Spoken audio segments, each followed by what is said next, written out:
पूर्वश्रमीच्या ठाण्यातील पत्रकार छायाचित्रकार ज्योत्स्ना सुचिता जयंत पेठे यांनी दिग्दर्शित केलेले पीरमाचा नादखुळा हे गाणं सध्या छोट्या पडद्यावरती सोशल मीडियावरती तुफान व्हायरल होत आहे।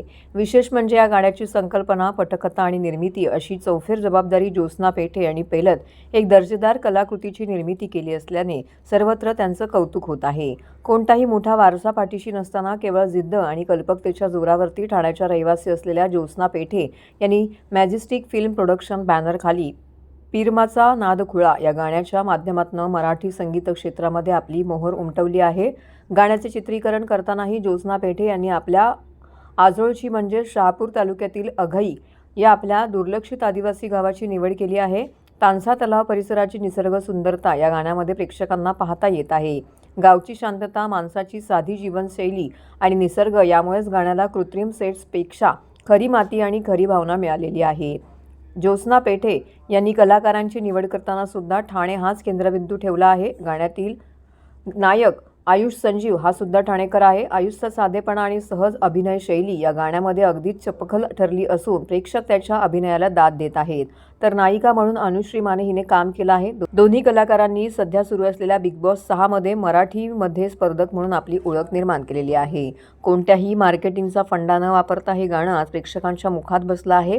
सोशल मीडिया, फेसबुक आणि Instagram, YouTube, Zee music Marathi channel, Zee music Marathi यूट्यूबवर हे गाणं प्रेक्षकांच्या पसंतीस उतरत आहे। नमस्कार, मी ज्योत्स्ना सुचिता जयंत पेठे। आत्ताच माझं झीवरती पीरमाचा नादखुळा हे गाणं रिलीज झालं आहे आणि मला खूप आनंद झाला आहे। गाणं सगळीकडे व्हायरल झालं आहे पटापट आणि यूट्यूबवरती तर त्याची लिंक आहे, तुम्ही ती बघू शकता। आणि या गाण्याचं शूटिंग मी अघई, माझं आजोळ जे आहे ते अघई आदिवासी परिसर आहे तिथे मी शूट केलं आहे। तानसा लेक आहे जवळ। तर मी भरपूर लोकेशन्स पाहिले, पण माझं लोकेशन माझ्या नंतर लक्षात आलं की माझंच लोकेशन खूप सुंदर आहे माझ्या आजोळचं।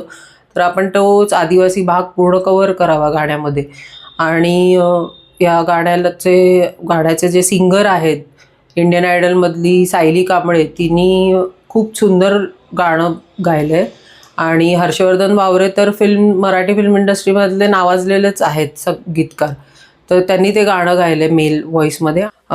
या गाण्यामध्ये आयुष संजीव ठाण्याचाच आहे, तो पहिल्यापासून फायनल होता। आणि अनुश्री माने ही एक इन्फ्लुएन्सर आहे, सो ती या गाण्यामध्ये आहे, आयुष संजीव आणि अनुश्री माने।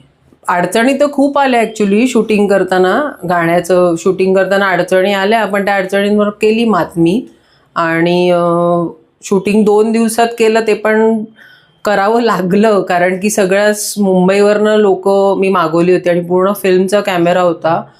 युनिट फिल्मचंच होतं सगळं, कारण मी आता फिल्म इंडस्ट्रीमध्ये 19 वर्ष काम केलं आहे। तर हे पहिलं माझं इंडिपेंडंट ॲज अ डायरेक्टर म्हणून माझं पहिला मी म्युझिक व्हिडिओ अल्बम आत्ता केला आणि तो झीला आवडला आणि गाण्याचे बोल सगळ्यांना खूप आवडलेत आणि मला भरपूर फोन कॉल्स आले आणि फेसबुक आणि इंस्टाग्राम आणि यूट्यूबवरती ते गाणं खूप व्हायरल चाललं आहे सध्या। नाही, रसिकांना आव्हान हेच आहे की तुम्ही गाणं बघा, म्हणजे पूर्ण परिसर बघा। सध्या लोकेशनची पण खूप सध्या जोरदार चर्चा आहे की ज्या प्रकारे मी ते लोकेशन घेतलं आहे, पाणी आणि जो आदिवासी भाग सगळा घेतला आहे, ते लोकांना खूप पसंतीस उतरते। त्याच्यामुळे मला भरपूर फोन कॉल्स येतात त्याच्यासाठी। आणि गाण्याचे बोल सगळ्यांच्या लक्षात राहतात, एक सहज सुंदर बोल आणि म्हणजे गावचा त्याला टच असल्यामुळे ते लोकांच्या मनात भिडले ते गाणं। आणि त्याचे बोल एकदम सहजरित्या लोकांच्या मनात बसलेत आणि ते गुणगुणतात, लोकांच्या ह्याच्यात राहिलं। आणि तेव्हा गाणं इतक्या लवकर व्हायरल झालं की 9 जानेवारीला ते गाणं रिलीज झालं आणि ताबडतोब ते गाणं सगळीकडे ॲमेझॉन प्राईम, गाना.com, जिओ सावन सगळीकडे, ॲपल म्युझिक, आयट्यून्सवरती सगळीकडे पटापट गेलं। आणि आत्ता तर गाण्यामध्ये आणि स्पॉटिफायला तर हे व्हॅलेंटाईन डे स्पेशलमध्ये माझं गाणं गेलं आहे।